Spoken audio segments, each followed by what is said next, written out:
I want you to know, folks, that you are extremely dangerous. Washington Times here. Of all places, West Point Center cites dangers of far right in the U.S. What do they mean? A West Point think tank has issued a paper warning America about far-right groups such as the Anti-Federalist Movement, which supports civil activism, individual freedoms, and self-government. I think they'd have to round up half of the Founding Fathers. The report issued this week by the Combating Terrorism Center at the U.S. Military Academy at West Point, New York. You see how liberals poison everything? Is titled Challengers from the Sidelines, Understanding America's Violent Far Right. The so-called center, part of the institution where men and women are molded into Army officers, posted the report Tuesday.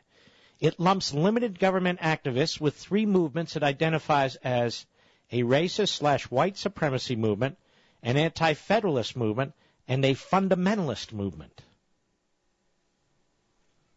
The West Point Center typically focuses reports on al-Qaeda and other Islamic extremists attempting to gain power in Asia, the Middle East, and Africa through violence. But its latest study turns inward and paints a broad brush of people it considers far right. It says anti-federalists, quote, espouse strong convictions regarding the federal government, believing it to be corrupt and tyrannical, with a natural tendency to intrude on individual civil and constitutional rights. Uh-oh, Mr. Producer. Am I like at the top of this list? Finally, they support civil activism, individual freedoms, and self-government. Yeah? Extremists in the anti-federalist movement direct most of their violence against the federal government and its proxies and law enforcement. Well, look how they're conflating all these things. Who are they talking about?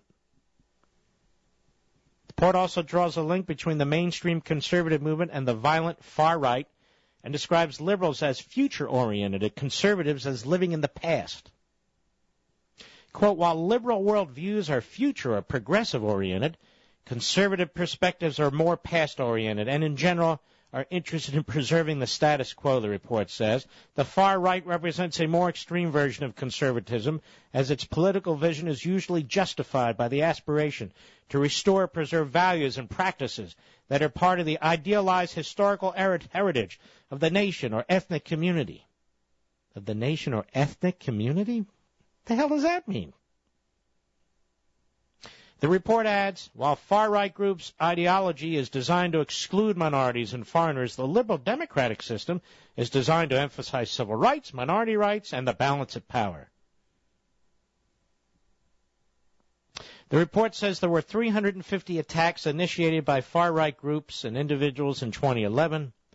Details about what makes an attack a far-right action are not clear in the report, which was written by Ari Perliger, who directs the center's terrorism studies and teaches social sciences at West Point. Even West Point. Even West Point. A Republican congressional staffer who served in the military told the Washington Times that the Defense Department's looking for places to cut spending. This junk study is ground zero. Shouldn't the Combating Terrorism Center be combating radical Islam around the globe instead of perpetuating the left's myth that right-wingers are terrorists? The $64,000 question is, when will the Combating Terrorism Center publish their study on real left-wing terrorists, like the Animal Liberation Front, Earth Liberation Front, and the Weather Underground? Absolutely unbelievable. Absolutely unbelievable. West Point, a think tank. The left, destroying our sciences, destroying our military colleges, destroying our currency. Oops, I'm not allowed, Mr. Producer. I shouldn't say these things, should I? No, can't say these things. I'll bet they have my books there, too.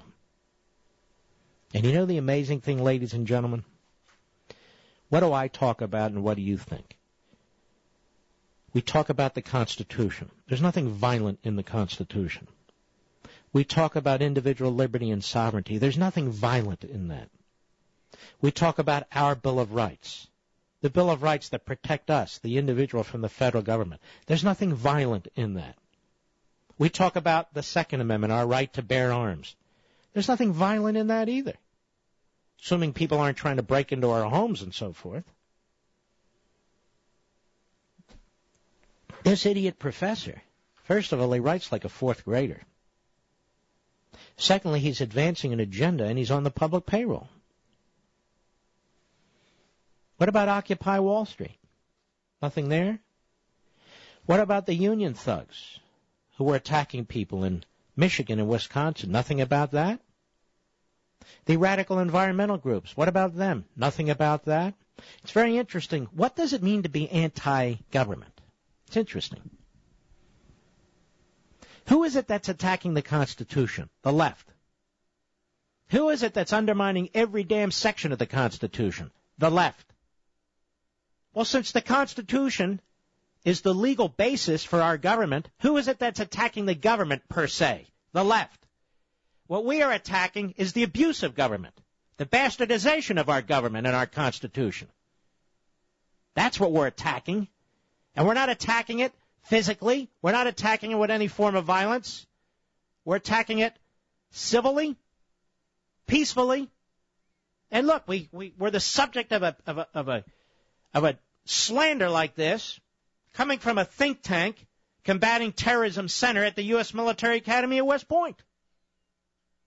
Now, I would encourage Congress to defund this, but I'm sure the President of the United States loves it. Why would I encourage Congress to do anything anymore, Mr. Producer? They're not going to do a damn thing, those Republicans. They're not going to do a damn thing. They're incapable of it. You know, folks, it's not that Obama's so good. I want you to think about this. It's not that Obama's so good. It's that the Republicans are so bad.